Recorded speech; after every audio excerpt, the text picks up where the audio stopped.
welcome back to another Artifact Corner. Today we will be exploring a room in our museum. This is Betsey's green room. This room was an addition to the home done in the early Victorian period.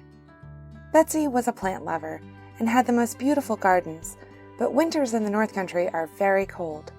In order to keep plants alive, you need to bring them indoors. Let's learn a bit more about the history of greenhouses and why they became so popular during the Victorian era. The first recorded greenhouses, or hothouses, were in Rome. Pliny the Elder reported that Emperor Tiberius ate cucumbers every day, and that in order to do so, he needed to create a temperature-controlled environment to grow them year-round.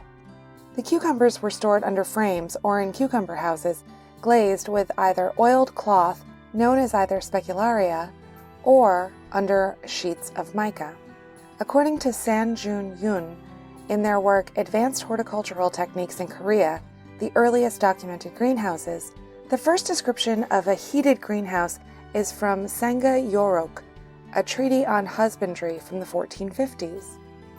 The treatise contains detailed instructions on constructing a greenhouse that is capable of cultivating vegetables, forcing flowers, and ripening fruit within an artificially heated environment by utilizing ondol, the traditional Korean underfloor heating system, to maintain heat and humidity, cob walls to retain heat, and semi-transparent oiled windows to permit light penetration for plant growth and provide protection from the outside environment.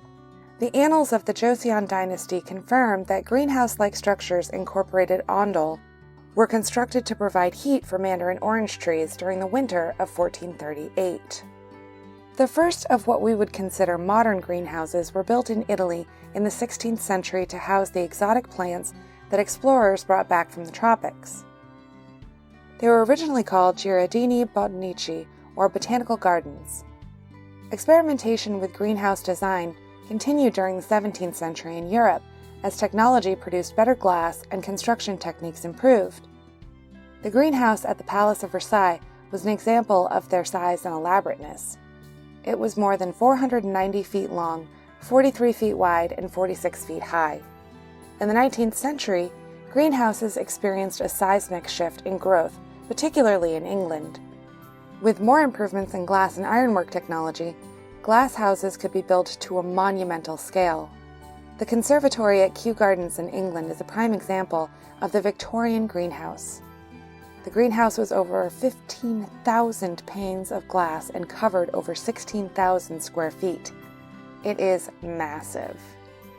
Our green room is clearly not to the scale of a place like Kew Gardens, but still serves the same function. The mostly glass addition allows tons of light to warm the space and keep it at a reasonable temperature for plants throughout the winter. Betsey loved this space, and we do too. On a cold February day when the sun is out in full force, it is a warm and cozy room to spend some time in. It's a very Victorian room, and we are so lucky to have it be a part of our museum. Thank you so much for stopping by.